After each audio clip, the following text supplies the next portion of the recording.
keladi, makin tua makin jadi. Usianya yang terbilang tak lagi muda untuk urusan merawat tubuh, Dr. Charles Yuxter bertekad agar kesehatannya dapat terjaga di usianya yang telah senja. Kakek berusia 95 tahun ini mampu berlari sprint sejauh 200 meter dalam hitungan waktu 55,48 detik. Menariknya, setelah sang kakek asal Inggris ini berhasil memecahkan rekor tahun ini, sang kakek lanjut istirahat tidur siang di kamar hotel. Nampaknya rasa lelah sang kakek mendadak datang setelah pencapaian rekor diperolehnya. Dan hal yang paling membanggakan sang kakek adalah hobinya ini telah digeluti mulai dari setahun yang lalu. Itu berarti hanya setahun sang kakek kerja keras dan berhasil memecahkan rekor di British Master Championship. Sementara ini, Dr. Charles Yuxter tinggal di Zurich, Swiss. Rupanya sang dokter juga tidak mau tinggal diam. Di kota ini, gelar rekor lari 100 meter berhasil di tangan sang dokter.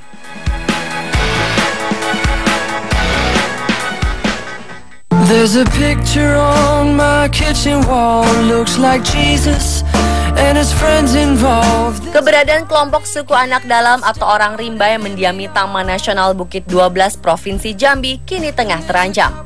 Terdiri dari 150 jiwa, Lembaga Pemerhati Kehidupan Suku Terasing Orang Rimba Jambi dari Komunitas Konservasi Indonesia KKI mencatat sejak tahun lalu hingga tahun 2015 sekarang sudah ditemukan sedikitnya anak rimba yang meninggal dunia karena kelaparan.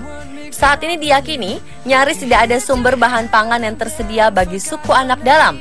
Hutan yang seharusnya menjadi rumah mereka sebagian telah beralih fungsi menjadi hutan tanaman industri maupun perkebunan monokultur. Kondisi ini membuat orang rimba kesulitan untuk berburu maupun bercocok tanam. Situasi kian diperburuk dengan air sungai yang tidak layak untuk dikonsumsi secara langsung. Dan kehidupan suku anak dalam memang dianggap termarginalkan. Sungguh ironis mereka kelaparan karena perbuatan dari saudara mereka sendiri yang membabat habis hutan tempat mereka mencari makan.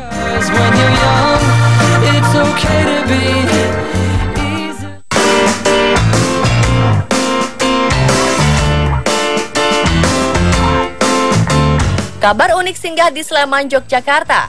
Kisah pemilik rumah yang ingin menjual rumahnya dengan jaminan dapat diajak menikah oleh pembeli.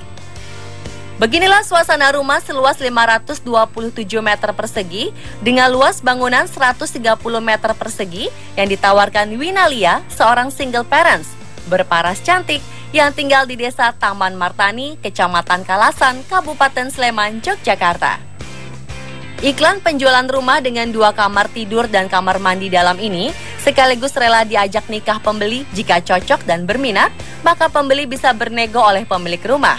Harga yang ditawarkannya pun tinggi, 1 miliar rupiah, pembeli bisa langsung nego. Saat Wina menghubungi seorang agen properti dan meminta tolong untuk mengiklankan rumahnya, Wina menambahkan, kebetulan ia juga sedang mencari pendamping hidup yang bersedia untuk menikahinya setelah bercerai sekitar 14 tahun lalu. Atas peristiwa penjualan rumahnya tersebut, maka Winalia sama sekali tak menyangka akan jadi heboh di kalangan penggemar sosial media.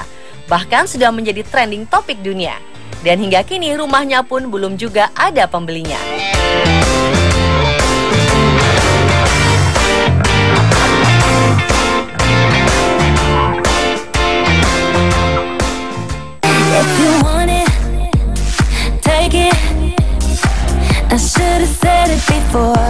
Melihat mobil dapat berjalan sendiri, mengingatkan kita akan cerita film Knight Rider yang dibintangi oleh jagoan tangguh seperti David Michael Hasselhoff. Kali ini kita tak perlu berkhayal lagi, karena saat ini kita tak perlu bingung apabila ada mobil bisa stop lalu berjalan sendiri. Untuk tahun ini sepertinya proyek mimpi menjadi kenyataan.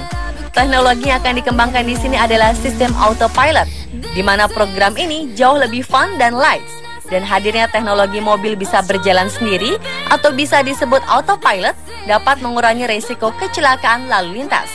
Spektakuler, hampir 90% sistem ini bisa membuat pengguna dapat terhindar dari kecelakaan.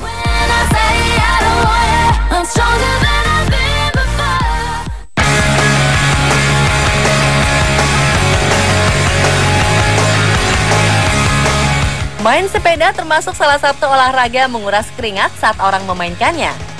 Sepeda yang begitu para penggemarnya jadi alasan para pencintanya untuk bisa berekspresi di lapangan. Lain halnya aksi para bocah di Sulawesi Selatan ini. Meskipun hanya menggunakan sepeda, di sini mereka mempunyai gaya yang satu selera. Ini dia gayanya. I felt so lost, I couldn't say why. I needed strength. Aksi pebalap Valentino Rossi yang tangguh ketika menguasai lintasan tikungan. Tuh lihat, mereka sangat pintar ya, meniru gaya Rossi yang sedang merebah di sebuah lintasan menikung. Nah, kira-kira mereka akan meniru gaya pembalap siapa lagi ya?